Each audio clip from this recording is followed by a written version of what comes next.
ಸಂಪದ.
ಏನಿದು ಹೊಸ ನಾಟಕ?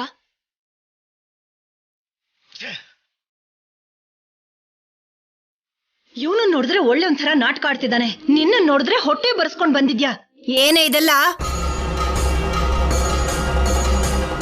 ಗರ್ಭಿಣಿ ಅಂತ ಹೇಳ್ಕೊಂಡು ಇನ್ನು ಏನ್ ಮೋಸ ಮಾಡೋದಕ್ಕೆ ಬಂದಿದ್ಯಾ?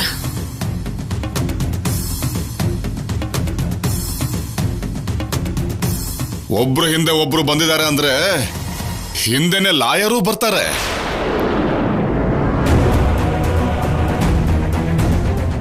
ಯಾಕೆ ಬರ್ತಾರಪ್ಪ? ಕೋರ್ಟಲ್ಲಿ ಇವಳ್ತೆ ತಪ್ಪು ಅಂತ ಒಪ್ಕೊಂಡಿದ್ದಾಳಲ್ಲ, ಇನ್ನು ನಮ್ಮನ್ನ ಕೋರ್ಟ್ ಗೆಳೆಯೋ ಅವಕಾಶ ಇವಳಿಗೆ ಎಲ್ಲಿದೆ?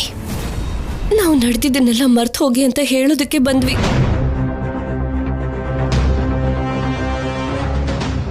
ನೀವು ನಡೆದಿದ್ದನ್ನ ಇನ್ನು ನೆನಪು ಮಾಡ್ಕೋತಾನೆ ಇದ್ದೀರಾ. ಹೇಗ್ ಮರೆಯೋ ಸಾಧ್ಯ? ನೀವ್ ಮಾಡಿರೋ ಕೆಲ್ಸಗಳನ್ನ ಅಷ್ಟು ಸುಲಭವಾಗಿ ಮರೆಯೋದಕ್ಕಾಗತ್ತಾ?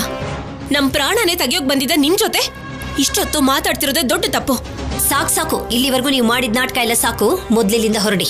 ಇದು ನಾಟಕ ಅಲ್ಲ ಅಮ್ಮ, ನಿಜ.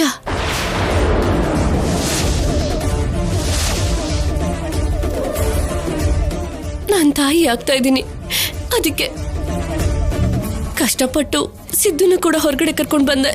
ಅದೆಲ್ಲ ನಮ್ಗೆ ಯಾಕೆ? ಸಾಕು, ನೀವು ಮಾಡಿರೋ ಘನ ಕಾರ್ಯಗಳು ಸಾಕು. ನೀನು ಗರ್ಭಿಣಿ ಅಂತ ಹೇಳಿದ್ದಕ್ಕೆ ನಿನ್ನನ್ನು ಜೀವಂತವಾಗಿ ಬಿಡ್ತಾ ಇದ್ದೀನಿ. ಹೋಗು ಹೋಗು ಇಲ್ಲಿಂದ. ಯಾರಿದ್ದಾರೆ ಅಂತ ಹೋಗ್ಬೇಕು? ಎಲ್ಲಿಗೆ ಅಂತ ಹೋಗ್ಬೇಕು?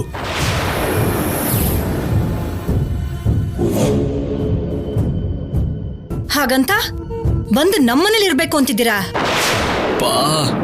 ನೀನ್ ಮಾಡಿರೋ ಪಾಪಗಳಿಗೆ ಶಿಕ್ಷೆ ಅನುಭವಿಸದೆ ತಪ್ಪಿಸ್ಕೊಳಕ್ಕಾಗಲ್ಲ.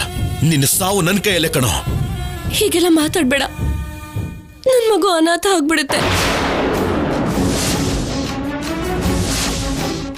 ನಮ್ಮಿಂದ ನಿಮ್ಗೆ ಎಷ್ಟೋ ನೋವಾಗಿದೆ. ನಮ್ಮಂತವ್ರನ್ನ ಕ್ಷಮಿಸ್ಬೇಕಂದ್ರೆ ಮನಸ್ಸು ಕೂಡ ಬರಲ್ಲ. ಆ ವಿಷಯ ನನಗೂ ಗೊತ್ತು.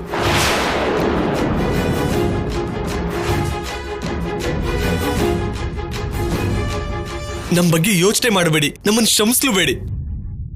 ಆದ್ರೆ ನಮ್ಮ ಮಗುಗೋಸ್ಕರ ಒಂದೇ ಒಂದ್ಸಲಿ ಯೋಚನೆ ಮಾಡಿ ಸಾಕು.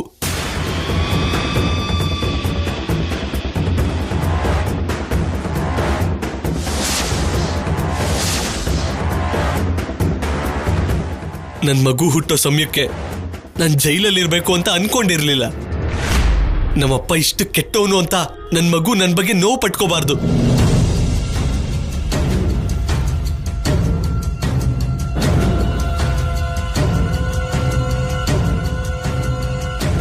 ಅದಕ್ಕೆ ನನ್ನ ಮಗುಗೋಸ್ಕರ ನಾನು ಬದಲಾಗಬೇಕು ಅಂತ ಅನ್ಕೊಂಡಿದ್ದೀನಿ. ಪ್ಲೀಸ್ ದಯವಿಟ್ಟು ನಮ್ಮ ತಪ್ಪನ್ನ ಕ್ಷಮಿಸಿ. ನಮ್ಮನ್ನ ಇನ್ಮೇಲೆ ಕೆಟ್ಟವರಾಗಿ ನೋಡಕ್ ಹೋಗ್ಬೇಡಿ ಪ್ಲೀಸ್. ಇನ್ಮೇಲೆ ನಾವು ಯಾವುದೇ ರೀತಿ ತಪ್ಪು ಮಾಡೋದಿಲ್ಲ. ನಮ್ಮ ಜೀವನ ಏನೋ ನಾವು ಮಾಡ್ಕೋತೀವಿ. ಅದಕ್ಕೆ ನಮ್ಮಿಂದ ನೋವು ಪಟ್ಟಿರೋ ನಿಮ್ಗೆ ಕ್ಷಮಾಪಣೆ ಹೇಳೋದಕ್ಕೆ ಬಂದಿದ್ದೀವಿ. ನಮ್ಮಿಬ್ಬರನ್ನು ಕ್ಷಮಿಸಿ.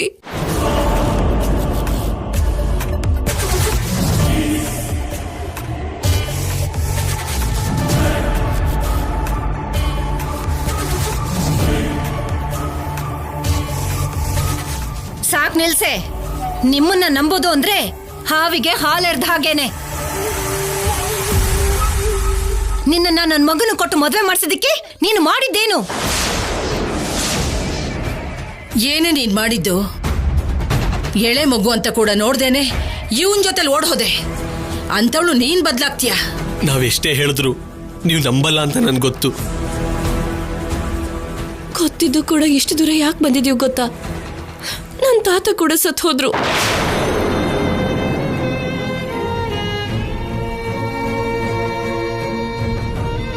ಇನ್ಮೇಲೆ ನನ್ಗೆ ಅವತ್ ನನ್ನ ಸ್ವಾಗತ ಮಾಡಿದ್ದ ಈ ಮನೆನೇ ನನ್ನ ತವ್ರ ಮನೆ.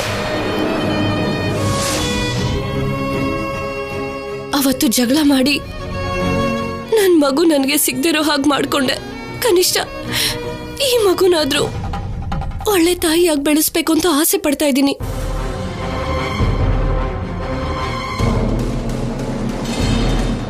ನಮ್ಗಿವಾಗ ಆಸ್ತಿ ಮೇಲೆ ಅಂತಸ್ತಿನ ಮೇಲೆ ಆಸೆ ಇಲ್ಲ.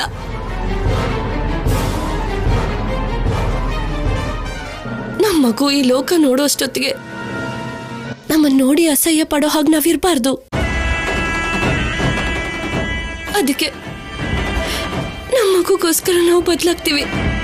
ದಯವಿಟ್ಟು ನಮ್ಮನ್ನ ನೋಡಿ ಅಸಹಿಸ್ಕೋಬೇಡಿ.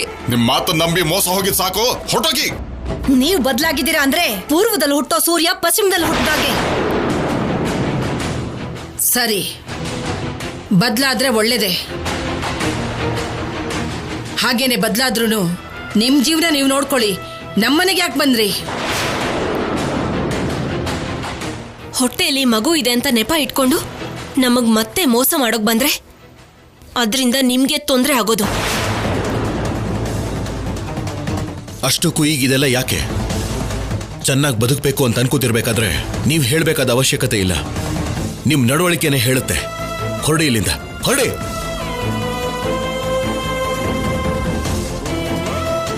ಅರ್ಥ ಆಯ್ತು. ನಾವ್ ಎಷ್ಟೇ ಹೇಳಿದ್ರು ನೀವ್ ಯಾರು ನಂಬಲ್ಲ ಅಂತ ಅರ್ಥ ಆಯ್ತು. ಶೌರ್ಯ ಹೇಳ್ದಾಗೆ ಬದ್ಲಾಗಿರೋ ಮನುಷ್ಯರಾಗೆ ನಾವು ಬದುಕಿ ತೋರಿಸ್ತೀವಿ. ಅಟ್ಲೀಸ್ಟ್ ಅವಾಗ್ಲಾದ್ರೂ ನಮ್ಮವರು ಅಂತ ಹೇಳ್ಕೊಳಕ್ಕೆ ನೀವಿದ್ರೆ ಅಷ್ಟೇ ಸಾಕು.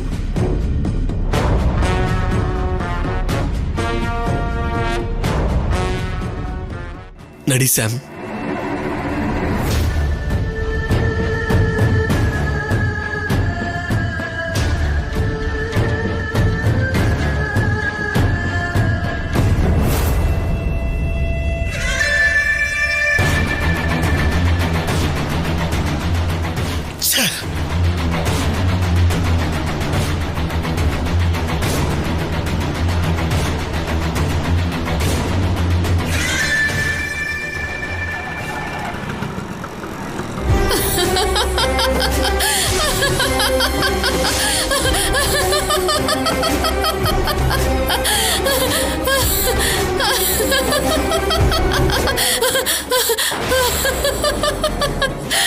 ಅಮ್ಮ,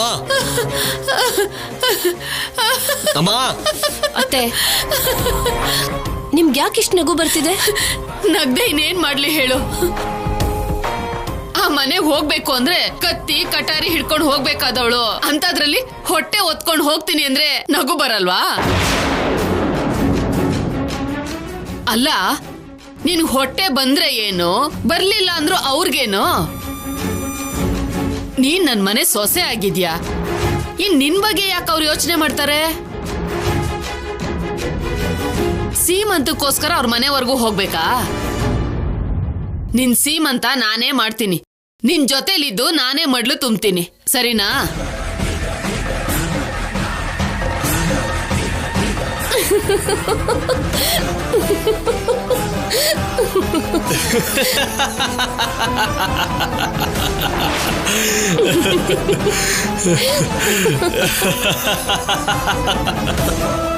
ಈಗ ನಾನು ಏನ್ ಹೇಳ್ದೆ ಅಂತ ನೀವ್ ಹೀಗ್ ನಗ್ತಾ ಇದ್ದೀರಾ? ಏನೋ ತಾಯಿ ಆಗ್ತಿದ್ದಾಳೆ ಸೀಮಂತ ಮಾಡೋಣ ಅಂತ ಅನ್ಕೊಂಡ್ರೆ ನೀವಿಬ್ರು ನಗ್ತಾ ಇದ್ದೀರಲ್ಲ.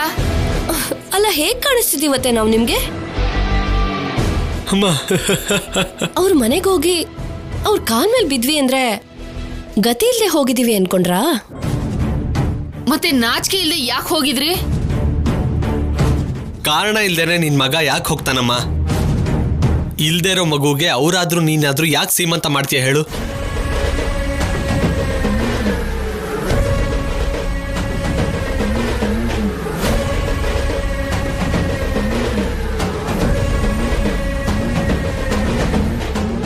ಪ್ರೆಗ್ನೆಂಟ್ ಅಲ್ವಾ?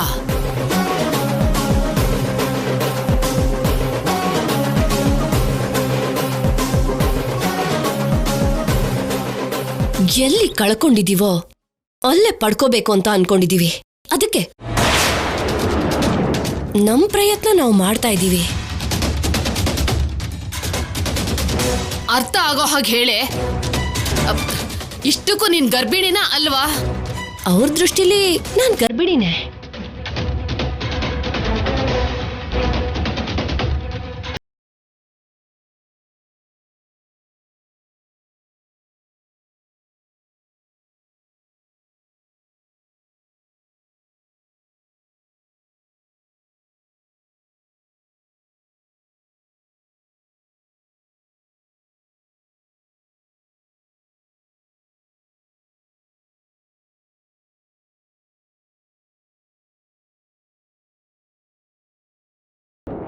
ಒಳ್ಳೆಯವ್ರನ್ನ ಒಳ್ಳೆ ತನ್ನಿಂದ ಹೊಡಿಬೇಕು ಅಂದ್ರೆ ಮೊದಲು ನಾವು ಬದಲಾಗಿದ್ದೀವಿ ಅಂತ ಅವ್ರು ನಂಬೇಕಮ್ಮ.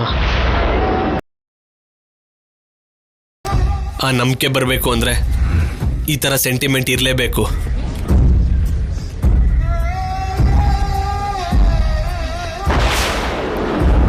ಇಷ್ಟಕ್ಕೂ ಏನ್ ಮಾಡ್ಬೇಕು ಅಂತಿದ್ದೀರಾ ನೀವು? ಇಷ್ಟ ದಿನ ಅವ್ರಿಗೆ ಶತ್ರುವಾಗಿದ್ದು ಏನು ಸಾಧಿಸಕ್ಕಾಗಿಲ್ಲ ಅಮ್ಮ. ಅದಕ್ಕೆ ಈ ಸರಿ ಒಳ್ಳೆ ತನ್ನಿಂದ ಹತ್ರ ಆಗ್ತಾ ಇದ್ದೀವಿ. ನಂಬಿಕೆ ದ್ರೋಹ ಬೇಡ ಕಣೋ. ಅಲ್ದೆ ನಿಮ್ಮ ಅಕ್ಕ ಇದ್ದಾಳೆ ಅಲ್ಲಿ. ಅವಳನ್ನ ಇದುವರೆಗೂ ಕ್ಷಮಿಸಿರೋದೇ ದೊಡ್ಡದು. ಅಮ್ಮ, ಈ ಸರಿ ಯಾವ ಪ್ರಾಣನೂ ಹೋಗಲ್ಲ ಅಮ್ಮ. ಆದ್ರೆ ಹೋಗಿರಷ್ಟೇ ಕೆಲಸ ಆಗುತ್ತೆ. ಮೊದಲನೇ ಸರಿ ಆಯುಧ ಅಲ್ದೇನೆ ಆಲೋಚನೆಯಿಂದ ಗೆಲ್ಬೇಕು ಅಂತ ನೋಡ್ತಾ ಇದ್ದೀವಿ. ನೀನೇನ್ ಟೆನ್ಷನ್ ಮಾಡ್ಕೋಬೇಡ, ನಾವು ನೋಡ್ಕೋತೀವಿ.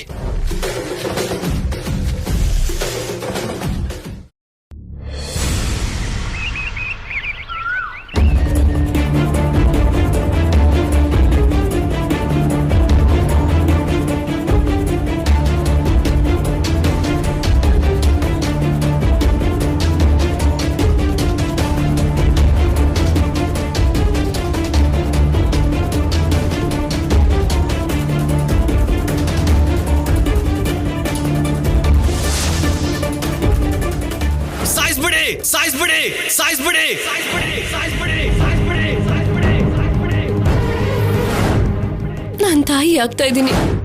ಅದಕ್ಕೆ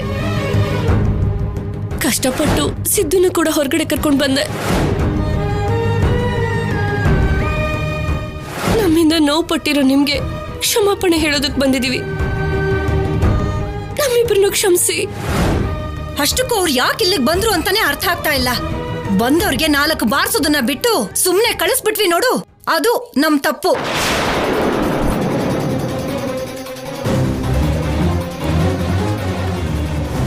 ಹೋಗ್ಲಿ ಬಿಡೆ. ಗರ್ಭಿಣಿ ಅಂತ ಹೇಳ್ಕೊಂಡ್ಮೇಲೆ ಕೂಡ ನಾವೇನ್ ಹೇಳೋದಕ್ಕಾಗತ್ತೆ?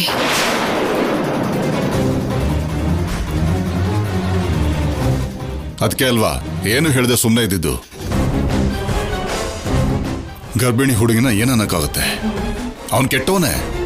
ಸಂಪದ ಕೂಡ ಅವಳಿಗೆ ಸಹಾಯ ಮಾಡಿದ್ಲು. ಅವಾಗ ಬೇರೆ ಇವಾಗ ಬೇರೆ.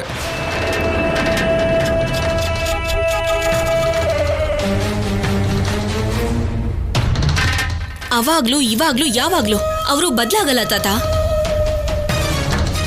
ಅವರು ನಮ್ಮನ್ನ ನಂಬಿಸ್ಬೇಕು ಅಂತ ಬಂದ್ರು.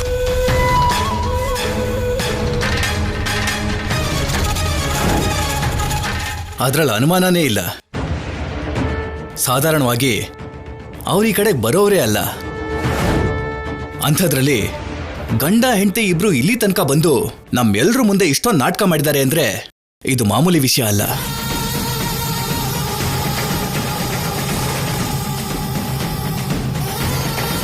ಅವ್ರು 1000 ಹೇಳ್ತಾರೆ, ಅಂತವ್ರ ಮಾತನ್ನ ಕೇಳಿದ್ರೆ ಹೇಗೆ?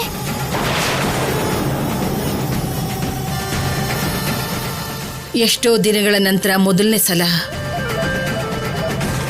ಅವರಿಬ್ರು ತಪ್ಪನ್ನ ಒಪ್ಕೊಂಡು ಇಲ್ಲಿಗೆ ಬಂದಿದ್ರು.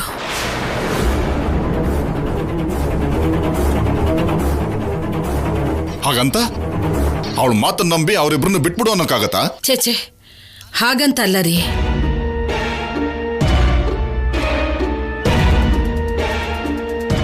ಅವ್ರು ಹಾಗೆ ಬಂದಿದ್ದು ನನ್ಗೇನೋ ವಿಚಿತ್ರ ಅನ್ನಿಸ್ತಿದೆ. ಅಷ್ಟೇ ಅಲ್ಲಮ್ಮ, ನಮ್ಮ ಕುಟುಂಬಕ್ಕೆ ಎಷ್ಟೆಲ್ಲ ನೋವು ಕೊಡ್ಬೇಕು ಅಂತ ನೋಡಿದ್ರು, ಆದ್ರೆ ಅವ್ರ ಆಟ ಯಾವುದೂ ನಡೀಲಿಲ್ಲ. ಅದಕ್ಕೆ ಇವತ್ತೇನೋ ಅವ್ರು ಬದಲಾಗ್ಬಿಟ್ಟಿದ್ದಾರೆ, ಒಳ್ಳೆಯವ್ರಾಗ್ಬಿಟ್ಟಿದ್ದಾರೆ ಅನ್ನೋ ರೀತಿಯಲ್ಲಿ ನಾಟಕ ಮಾಡ್ತಿದ್ದಾರೆ.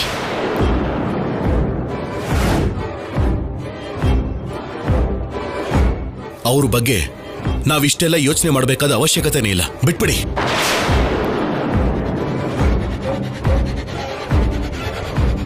ಅಷ್ಟಕ್ಕೂ ನನ್ನನ್ ಬಿಟ್ಟಿದ್ದಿದ್ರೆ ಅವರಿಬ್ಬರನ್ನು ನಾನ್ ವಿಚಾರಿಸ್ಕೋತಾ ಇದ್ದೆ. ಏನ್ ಮಾಡ್ತೀಯ ಅವ್ರಿಬ್ರನ್ನ? ಗರ್ಭಿಣಿಯಾಗಿರೋ ಹುಡುಗಿನ ಹಿಡ್ಕೊಂಡು ಹೊಡಿತ್ಯಾ, ಬಡಿತ್ಯಾ? ನಾವ್ ಹಾಗೆ ಮಾಡಕ್ಕಾಗಲ್ಲ.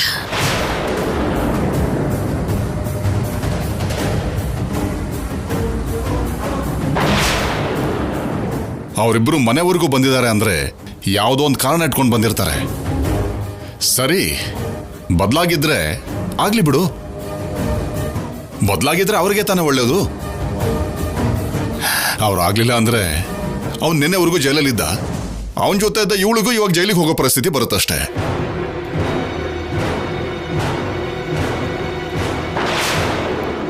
ಇಷ್ಟು ದಿವಸ ಅವ್ರು ಎಲ್ಲೂ ಕಾಣಿಸ್ತಿಲ್ವಲ್ಲ ಅಂತ ನಾವೆಲ್ಲ ನೆಮ್ಮದಿಯಾಗಿದ್ವಿ. ಮತ್ತೆ ವಕ್ರಿಸ್ಕೊಂಡ್ಬಿಟ್ರು. ಈಗೇನೇನೋ ಹೊಸ ಹೊಸ ವೇಷಗಳನ್ನೆಲ್ಲ ಹಾಕೊಳ್ತಾ ಇದ್ದಾರೆ. ಆ ಹೊಸ ವೇಷನ ನಾವು ಅರ್ಥ ಮಾಡ್ಕೋಬೇಕು ಅನ್ನೋ ಅವಶ್ಯಕತೆ ಕೂಡ ಇಲ್ಲ. ನಮ್ಮ ಶೌರ್ಯ ಹೇಳ್ದಾಗೆ ನಾವು ಯೋಚನೆ ಮಾಡಬೇಕು ಅನ್ನೋ ಅವಶ್ಯಕತೆನೂ ಇಲ್ಲ.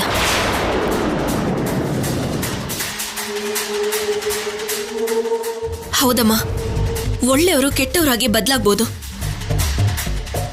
ಅದಾದ್ಮೇಲೆ ಅವರಿಗೆ ಅವ್ರ ತಪ್ಪಿನ ಅರಿವಾಗ್ಬೋದು. ಆದ್ರೆ ಇವರು ಮೊದಲಿಂದನೂ ತಪ್ಪು ಮಾಡ್ತಾನೆ ಇದ್ದಾರೆ.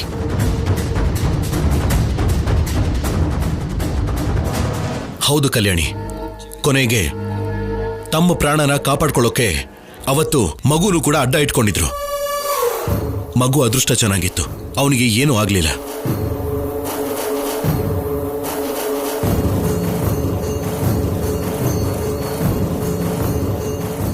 ಅವ್ರು ಯಾಕೋ ಬದಲಾಗ್ತಾರೆ? ಬದಲಾಗಿದ್ದೀವಿ ಅಂತ ನಾಟಕ ಆಡ್ತಾರಷ್ಟೇ. ಏನೋ 4 ಮಾಯದ್ ಮಾತಾಡ್ತಿದ್ದ ಹಾಗೆ ನಾವು ಅವ್ರ ಬುಟ್ಟಿಗೆ ಬಿದ್ಬಿಡ್ತೀವಿ ಅನ್ಕೊಂಡಿದ್ದಾರೆ. ಆಗಲ್ಲ ಅಂತಿದ್ದ ಹಾಗೆ ಒಂದು ಮಾತು ಆಡದೆ ವಾಪಸ್ ಹೊರಟೋದ್ರು. ಸರಿ, ಮನೆ ಹುಡ್ಕೊಂಡು ಬಂದ್ರು, ಬದಲಾಗಿದ್ದೀವಿ ಅಂದ್ರು, ತಪ್ಪನ್ನ ತಿದ್ಕೊಳ್ಳೋದಕ್ಕೆ ಅವಕಾಶ ಕೊಡಿ ಅಂದ್ರು. ನಿಜವಾಗ್ಲೂ ಅವರು ಬದಲಾಗಿದ್ದಾರೆ ಅಂದ್ರೆ ಅದರಿಂದ ಯಾರಿಗೂ ತೊಂದರೆ ಇಲ್ಲ. ಬದಲಾಗ್ದಿದ್ರೇನೆ ಮತ್ತೆ ಕಷ್ಟಗಳು ಶುರು ಆಗುತ್ತೆ. ಅದು ಇದಕ್ಕೆ ಮುಂಚೆ ಅಜ್ಜಿ. ಇವಾಗ ಅವ್ರು ಬದಲಾದ್ರೂ ಬದಲಾಗದೇ ಇದ್ರು ನಮಗಾಗೋ ನಷ್ಟ ಏನೂ ಇಲ್ಲ. ಯಾಕೆ ಅಂದ್ರೆ ಅವರನ್ನ ನಮ್ಮ ಜೊತೆ ಇಟ್ಕೊಂಡ್ರೆ ನಮಗೆ ಸಮಸ್ಯೆ ಜಾಸ್ತಿ. ಅವರನ್ನ ನಮ್ಮ ಹತ್ರನೂ ಕೂಡ ಸೇರಿಸ್ಕೊಳ್ಳಿಲ್ಲ ಅಂದ್ರೇನೆ ನಮಗೆ ಯಾವ ಸಮಸ್ಯೆನೂ ಇರಲ್ಲ.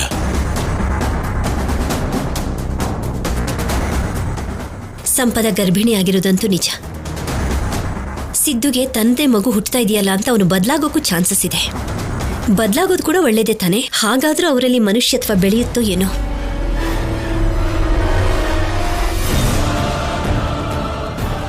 ಇಲ್ಲೋಡು, ನೀನ್ ಹೀಗೆಲ್ಲ ನಂಬೋದಕ್ಕೆ ನಾವಿವತ್ತು ಹೀಗಿರೋದು. ಮರ್ತ ಹೋಗ್ಬಿಟ್ಯೇನೋ? ಅವರು ನನ್ನ ಮಗನ್ನ ಸಾಯಿಸೋದಕ್ ನೋಡಿದ್ರು, ಅಂಥವ್ರನ್ನ ಕ್ಷಮಿಸ್ತ್ಯಾ? ಬದಲಾಗಿದ್ದಾರೆ ಅಂತ ನಂಬ್ತ್ಯಾ?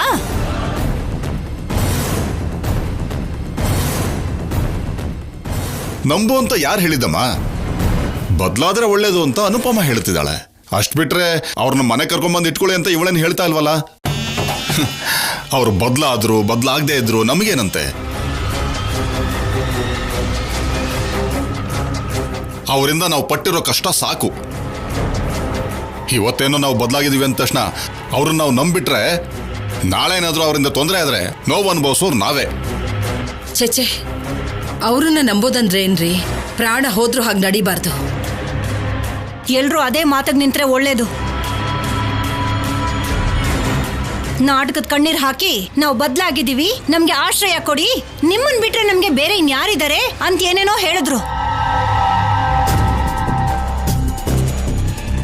ಆ ಮಾತನ್ನ ನಂಬಿ ನಿಮ್ಮಲ್ಲಿ ಯಾರಾದ್ರೂ ಅವ್ರ ಮೇಲೆ ಕರುಣೆ ತೋರ್ಸಿದ್ರಿ ಅಂತ ಅನ್ಕೊಳ್ಳಿ, ಆಮೇಲೆ ನಮ್ಮೇಲೆ ಕರುಣೆ ತೋರ್ಸೋದಿಕ್ಕೆ ಯಾರು ಇರೋದಿಲ್ಲ.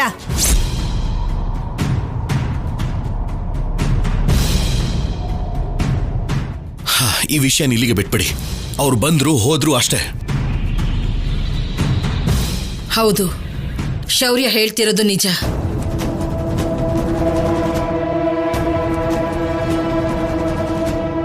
ಬದ್ಲಾಗಿದಾರೋ ಇಲ್ವೋ ಅಂತ ನಮಗ್ ಕಾಣ್ತಾನೆ ಇದೆಯಲ್ಲ. ಇಷ್ಟು ಪಾಪಗಳನ್ನ ಮಾಡಿರೋರು ಇಷ್ಟು ಬೇಗ ಬದ್ಲಾಗ್ತಾರ? ಅದು ನೋಡಿದ್ರಾಯ್ತು ಬಿಡಿ.